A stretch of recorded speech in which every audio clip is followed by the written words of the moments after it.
Boa tarde, crianças. Vamos dar prosseguimento aqui à nossa segunda aula, né, dessa semana. E dessa vez vai ser utilizando, né, o verbo haber e tener e saber o seu uso. Lembrando, antes da gente continuar aqui na página 103, que é esse quadro que está no livro de vocês, vamos entender uma coisa. O verbo haber, ele transmite um sentido e o verbo tener nas frases vai dar outro sentido. Nesse caso, o verbo haber, primeira coisa que a gente deve saber, o verbo haber, ele não vai ser conjugado aqui, somente vai ser I, tá? Em todas as frases, sempre vamos utilizar o verbo haber na forma I, certo? Ele vai me transmitir dois sentidos, sentido de existir, ou seja, de existência, e o segundo sentido de localização, localizar alguma coisa. Então, no verbo haber, nunca tem um sujeito, tá? Toda frase, a gente aprendeu que, na nossa língua, toda frase sempre vai ter um sujeito. Nesse caso aqui do verbo haber, ele não vai transmitir nenhum sujeito, tá? Ele só vai me transmitir a ideia de existência ou de localização quando a gente lê. Por exemplo, el piso superior hay otro baño. Aqui está me transmitindo a ideia de que, por exemplo, a ideia de existência. Eu sei que em algum andar acima daquele local vai existir um outro banheiro, né? Então, não se pode perguntar quem há dois banhos. Se eu perguntar bem aqui para essa frase, quem há dois banhos? Ninguém vai saber, né? Só tá transmitindo a ideia de existência. Em piso superior há outro banho. Cadê meu sujeito nessa frase? Não existe, tá? Então, sentidos expressados indica a existência de algo, né? Aí a frase, hay muchas áreas de invasiones en mi ciudad. Ou, hay muchas áreas de invasiones en mi ciudad. Ou seja, existe naquela área várias invasões na cidade, naquela cidade, tá? Tá me dando e transmitindo a ideia de existência. Indica a localização espacial ou temporal de algo. A mesma frase que foi utilizada antes. Em el piso superior hay otro banho. Ou seja, além de me dar a ideia de existir um outro banheiro acima daquele andar onde eu estou, está me transmitindo a ideia de localização. Eu sei que o banheiro está lá em cima do outro andar, né? Está acima de mim. Além da existência, está me transmitindo a ideia de localização. Já o verbo tener, ele é todo ao contrário do verbo haber. Aqui o verbo tener, ele já tem uma conjugação, ele pode ser conjugado nas frases, né? Que é yo tengo, tú tienes, ele ou ela, usted tiene, nosotros tenemos, vosotros tenéis, ellos ou elas ou ustedes tienen. Aqui, nesse caso, eu posso utilizar o verbo tener conjugado, dependendo da minha frase, da minha oração, de que sentido ele está me transmitindo. Além dos sentidos expressados que ele utiliza, indica posse.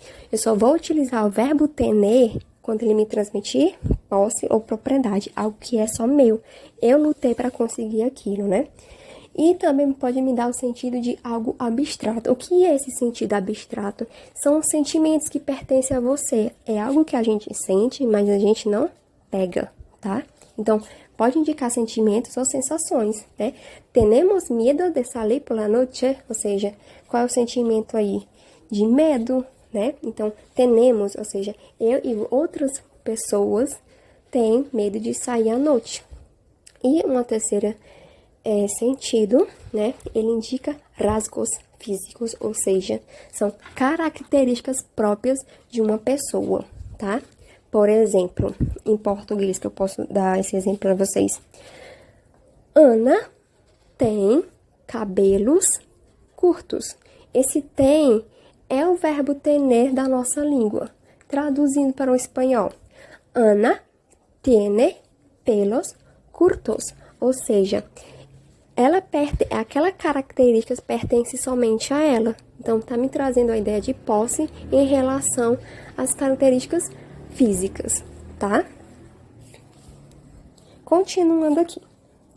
Aqui a gente vê alguns exemplos de frases quando a gente vai utilizar o verbo haber ou tener. Então, vamos lá. Eu queria muito que vocês copiassem no caderno, né? Tudo que tiver aqui, copiem, tá bom? Então, vamos lá. Letra A. Em minha cidade, buenos restaurantes, ou seja, se na minha cidade tem bons restaurantes, é porque existe. Então, tá me transmitindo a ideia de existência. Então, eu vou utilizar o verbo hay. Em minha cidade, hay buenos restaurantes. B de bola. Yo, ou seja, já tá me dando o pronome pessoal aí. Então, se é yo, que é eu, então tá me dando uma ideia de posse nesse caso, né? Então, tá se referindo a mim. Se refere a mim, é algo que é só meu, minha característica própria. Então, yo dos coches rojos. Então, yo tengo dos coches rojos, ou seja, a ideia de posse. Aquele carro é meu. Então, eu tenho 2 carros vermelhos. Letra C. Alguma escola em esta calle? Ou seja, está fazendo uma pergunta sobre alguma escola na rua ou na avenida. Então, está me transmitindo uma ideia de existir ou onde está localizada aquela escola naquela rua. Então, vai ser o verbo haber. Então, hay alguma escola em esta calle? Letra D de dado. Para que compres uma casa, tu quer trabalhar muito. Então, se está se referindo a mim, esse tu em segunda pessoa do singular, com certeza eu devo utilizar o verbo tener, que é algo posse minha. Para que compres uma casa, tu tienes que trabalhar muito. Ou seja, para eu conseguir, para eu ter aquela propriedade, eu preciso trabalhar muito. Então, é tienes. Letra E. No explicación para lo que me passou ayer. Então, nesse caso aqui, tá me dando uma ideia de existir. Ou seja, não existe alguma coisa pelo que aquela pessoa falou para ela. Então, não há explicação para lo que me passou ayer. Ok? Então, aqui me dá uma ideia de existência. Ou seja, não existiu nenhuma explicação do que ele falou, né? Do que aconteceu ontem, certo? Então, me dá a ideia de existência. Então, é sobre isso, né?